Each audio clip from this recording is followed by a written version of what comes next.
there, this is Teresa Eicher with Counseling and Wellness Services of Archibald. We are in partnership with Jill Holgrave Consulting. And I was just taking some time today to think about self-esteem.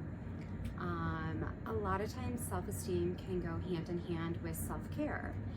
And I talk to a lot of people who oftentimes will say to me, I don't really have time in my life for self-care. And I get that. I get that lives are fast, lives are busy, but also we really have to kind of think about that. Like if we don't have time for self-care, inevitably what we're saying is that we don't really have time for ourselves. And it's hard to really feel good about ourselves when we don't have time for ourselves, when we're not investing in ourselves in some kind of way. So I just kind of started to think about what are some of the thieves of our time? Like if we're struggling to make time for self-care, what are the little areas of our life that thieve our time?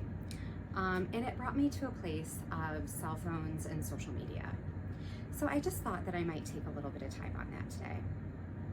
And so, our cell phones are really designed for convenience, connection,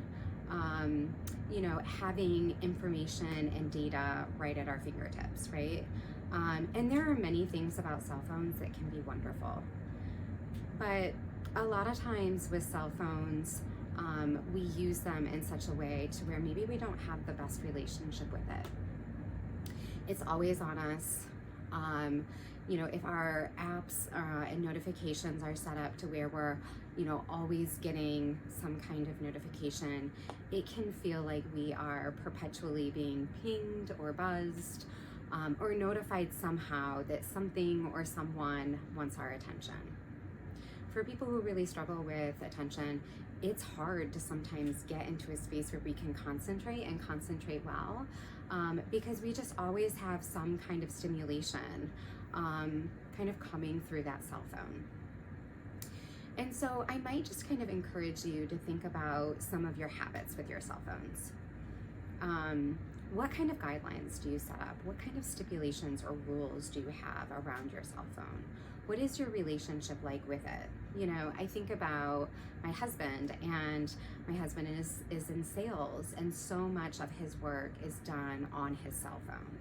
And so the truth is that, if he's going to do well in his business, if he's going to do well selling, then he has to be responsive. And yet, I don't know that we have to be responsive all day, 24/7. Sometimes I'll talk with people and they'll talk about how, there's specific times each day that they put their cell phones down. I think about in our household, I try to be really, really intentional between the times of 4 o'clock, 3:30, 4 o'clock, up until about 7 o'clock at night, where I just kind of put my phone down and I say, okay, this is family time. This is time for connection. And we try to set that time aside to make sure that we're intentional with our family. I know some people will talk about access at the dinner table, and that's a no-no. That's a cell phone free space. So, whatever your preferences are, whether you have guidelines or don't have guidelines, I might just kind of encourage you to think about, how do you respond when the phone goes off?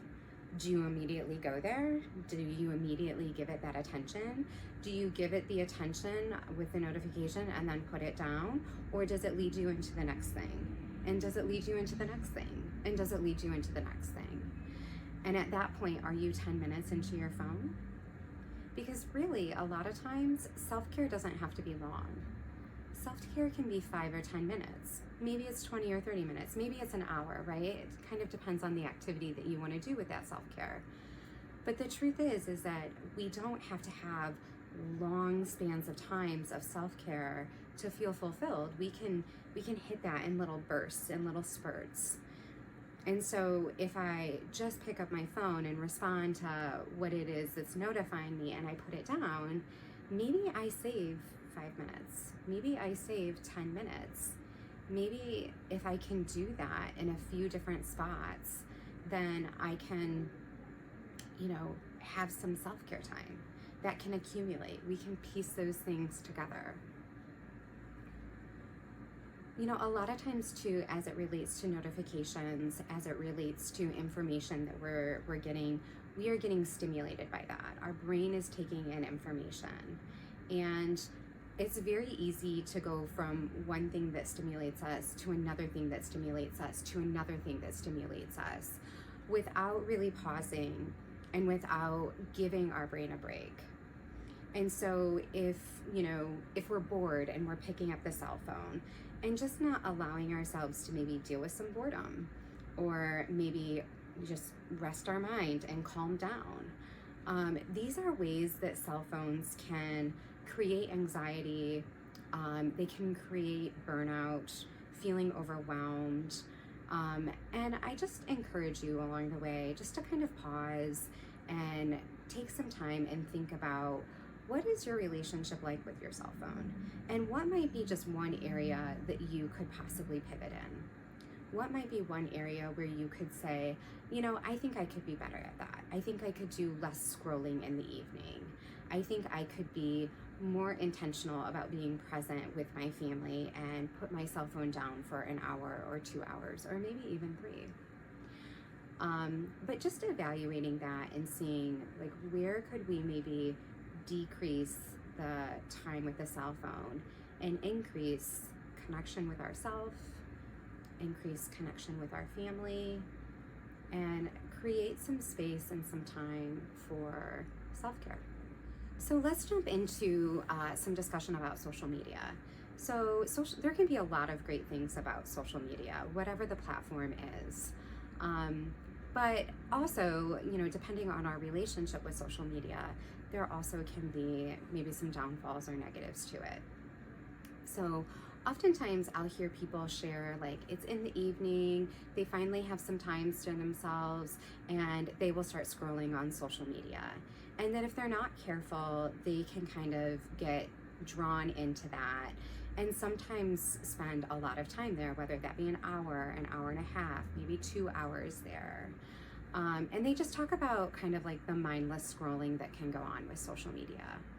And so we know that the algorithms that social media uses can be quite strong, and that it's feeding our brain information, which can really take away our energy.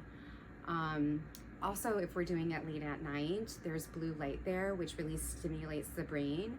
And so it can really make it difficult to get to sleep when we've had a lot of blue light in a day, especially in the evening time. And so social media can really be a thief of our time. A lot of times I will encourage people, like, let's be intentional about our social media use. Like, let's go on it with a purpose. Maybe that's to update ourselves and get information. Maybe that's to make a post. And let's have an identified set of time, right? And so maybe we want to spend 30 minutes on social media. That's totally fine, right? Maybe you even want to spend an hour on social media. Like, if that's your choice, that's okay. But maybe set a timer there, like go on your phone, set a timer, and just make a commitment of, okay, I am going to use this time, I'll be on social media, and then after that, I'm going to move into something else with my time, even if that is just sitting peacefully for a while, right? I think oftentimes too, what I'll hear people talk about on social media is just a lot of the comparisons. The truth is that more often than not, we are putting our best foot forward on social media. And so we kind of create a profile of all the highlights of our life. And that can maybe be misleading or deceiving about life. And so it's not uncommon that I'll have people say, well, this person is doing that, or this person is, going on vacation, or spring break is coming up, and everyone's posting about how they've been gone, and I've done nothing, right? And it's very easy to get into a comparison game. And so I think we just need to keep perspective. I think we have to remind ourselves, okay, you know what, this is the best version of. And so that's okay. This is the best version of. That's what they choose in their life. Like, let's go back to my life and let's pull out of that comparison and really remind ourselves of like, okay, what is meaningful in my life? What brings me value? What do I value? What do I treasure here, right? And remind ourselves that each person is unique, and you are unique. And so valuing your uniqueness, and not getting pulled into the comparison of social media. So hopefully these are some helpful tips for you that might give you a little bit of time, might give you a little bit of perspective, so that you can segue into a bit more self-care in your life.